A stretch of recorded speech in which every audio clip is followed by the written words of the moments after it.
When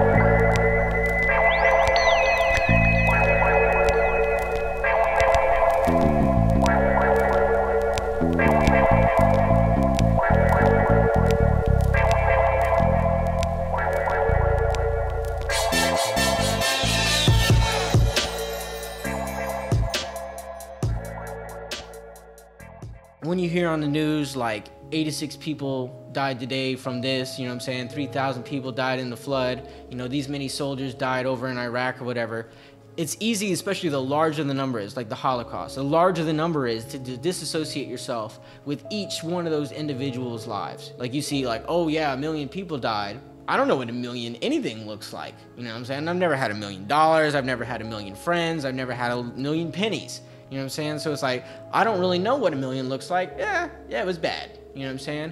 Whereas like, you know, your grandmother dies and it destroys and changes you. You know what I'm saying? Yeah, that was one person, you know? And so like, I really had this idea of like, man, we look at life, death, loss on this scale that we really don't understand. I am back, I am John Titter, member of the inner party, soldier from an unset future, sent back here to collect conclusive info, broadcast on the internet, my occupation and retrospects obsolete, the thought police already got to me.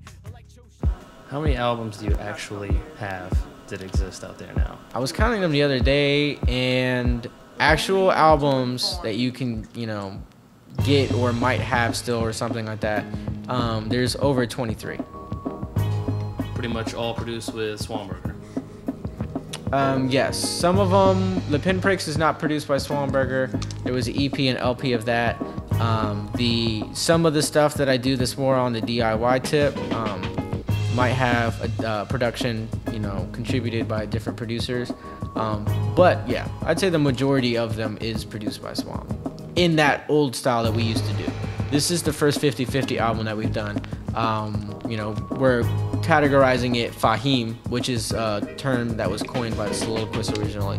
But this is the first album in which we have this kind of 50-50 responsibility when it comes to beats and production, arrangements, you know, stuff like that. More of the instrumentation and like songwriter kind of stuff is done by me. More of the producer, beat maker kind of aspect is done by him. You know what I'm saying? All the vocals for the album rest on my shoulders. There's no people doing backup vocals. There's no guest features or anything like that. Additional vocalist. But we have a lot of instrumentalists come in, and I'll bang something out on the keyboard or on the guitar, and then they'll take their talent and add that to what it is that I'm doing as like a demo, and really make the part kind of sing more, you know what I'm saying, with their experience and wisdom. And so like all the other albums that me and Swam have worked on, more of a hip-hop formula where a producer will make a beat and it will be complete in its entirety, and then the MC or rapper will come and just kind of rap over it and kind of fill in those blanks. Whereas with this, even the songs that might fall a little bit closer to that, you know, are kind of built up together. You know, like we're both sitting next to each other. We both have opinions on different samples, where the songs should go, building and dynamic structure, arrangement. And, you know, it's really become a really unique and special experience. He doesn't have that relationship with anybody else.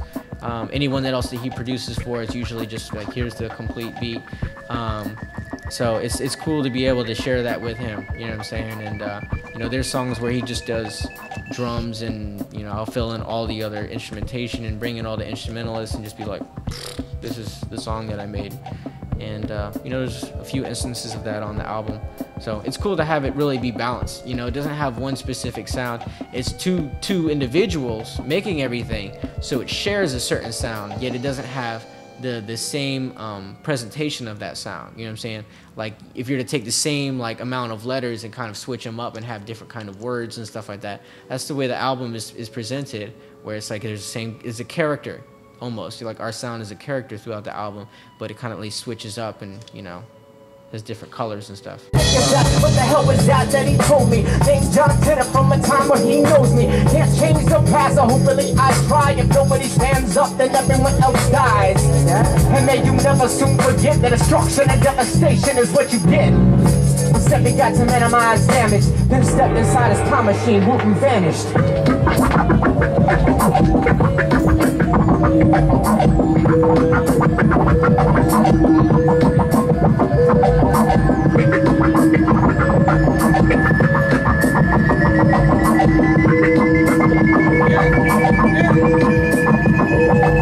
Yo, I ain't American, I'm just a human being. I won't allow my location to find value or meaning. I ain't gonna pray to flags, I won't battle religion. How is your freedom free when your freedom comes with conditions? It's in your actions, and yet I got mine. And though a lot of you might say it's about time, but no matter what, I promise my friend that come what may, I'm here until the very end.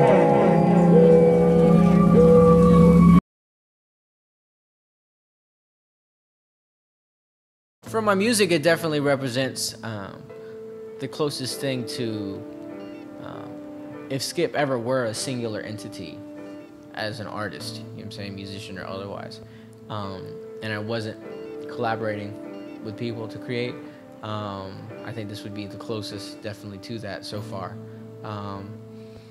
Like I said, with the 50-50 process that Swam and I have now, of kind of writing things up and producing them together, yeah, I would say that this is the closest to really breaking out of the typical kind of producer-talent kind of relationship that a lot of people kind of expect, and that Swam and I have had for years. And, you know, moving into Skip as kind of an artist with his own thing, you know what I'm saying? Whether it be something that people connect with or not, you know, I definitely feel that it is a lot closer to that. It also represents, without a different shift, you know, a different path, like I'm going to stop doing this and go this way.